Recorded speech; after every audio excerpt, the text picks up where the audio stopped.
Yo,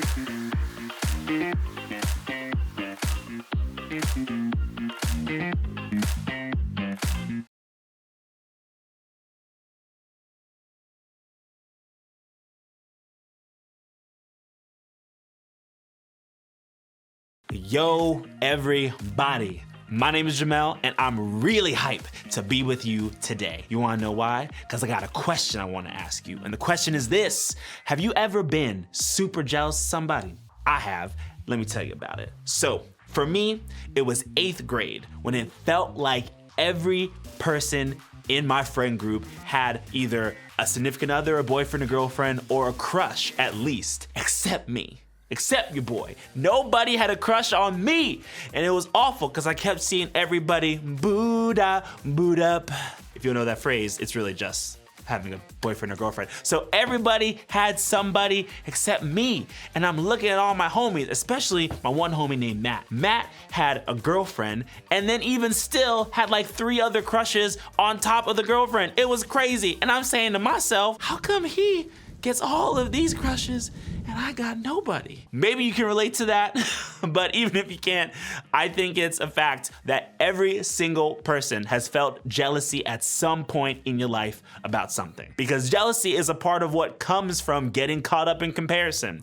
It's what we feel when we want what someone else has. Whether you're by yourself or with a group of people,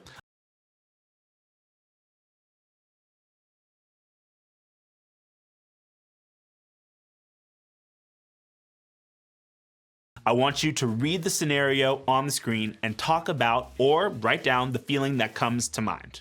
Ready, set, go.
All of those feelings and words that you just brainstormed are all caused when we experience jealousy. And sometimes we don't experience a lot of jealousy when we compare ourselves to others because we feel pretty good about our lives. And honestly, comparison might even make us feel better than others. Because remember, comparison is a cycle that never stops. So while we may feel great about our lives right now at the top of the cycle, eventually we're gonna find ourselves caught up in trying to compare to someone else and feel bad about ourselves at the bottom. And this is where jealousy really gets difficult because it doesn't just impact us. It impacts our relationships with other people. When we're jealous of someone else, we do things like avoid them or talk behind their back or struggle to be happy for them. Eventually, we stop being able to celebrate the good things in their lives because it only reminds us of what's missing in our own.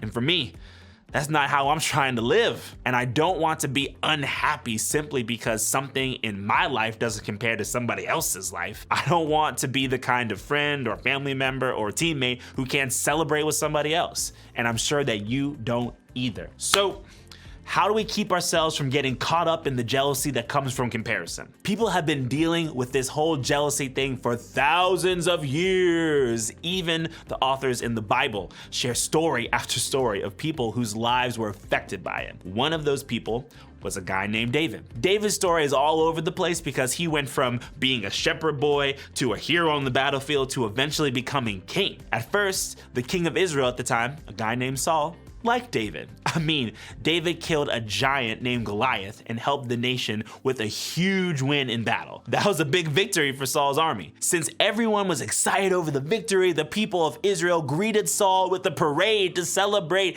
as the army returned from the battle. And that, my homies, is when things started to change. Saul had a major issue with the way the people decided to celebrate.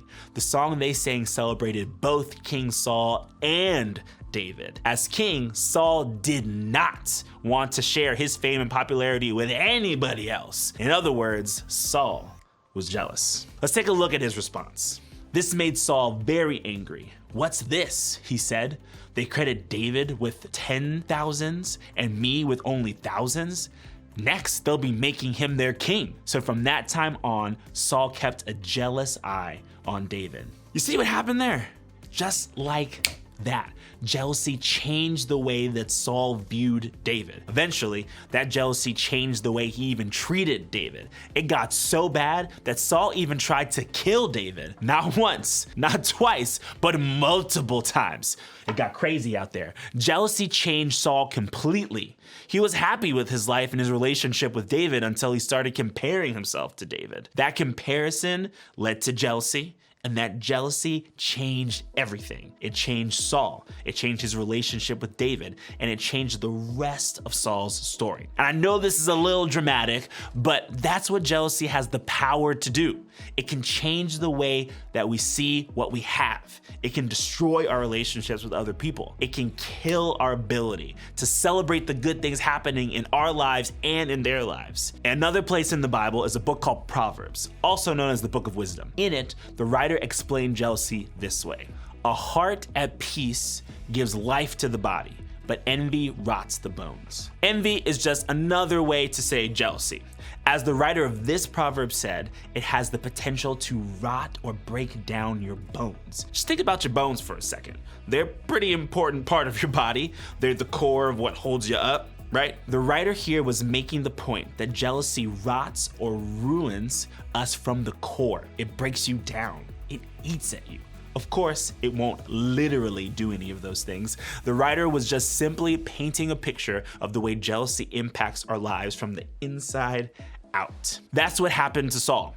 Jealousy rotted everything in his life. It consumed him, so much so that he could hardly leave the nation because of it. But David, he kept his heart at peace. As the proverb tells us, that's what gives life to the body. Because you see, while jealousy breaks down, Peace builds up. Even though David was hurt by Saul's jealousy, he never went down the road of comparison with Saul. David kept his eyes on the good that was promised to him, and that helped him stay at peace. It helped him break free from comparison. And the same can be true for us. When we keep our eyes focused on what we have, we'll find more peace. When we stop focusing on what others have, we'll be able to enjoy the good in our lives and in their lives more easily. Because the truth is this: celebrating is better than comparing.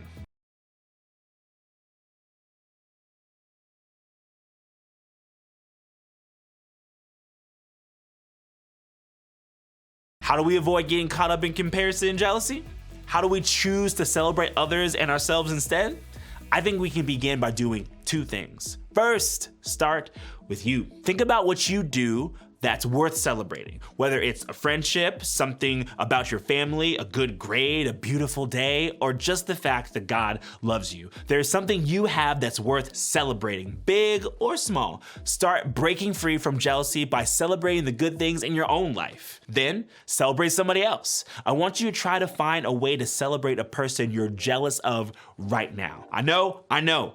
It's not gonna be easy, but remember, celebration will help you move towards peace, and peace will build you up. So congratulate them for doing something awesome. Compliment them or talk positively about them when their name comes up. If all you can do is pray for them, that works too. I know this is maybe a tough ask, right? Prayer is a great place to start celebrating and appreciating someone else. This week, whatever you choose to do, take a step to celebrate the good in your life and the lives of those around you, because celebrating is better than comparing. We know it's easy to talk about this stuff, but it's not as simple to actually apply it and do it in your real life, like tomorrow. That's why groups are important. Together, we can encourage each other to choose celebration over comparison, not just while you're at church, but as you go through every single day.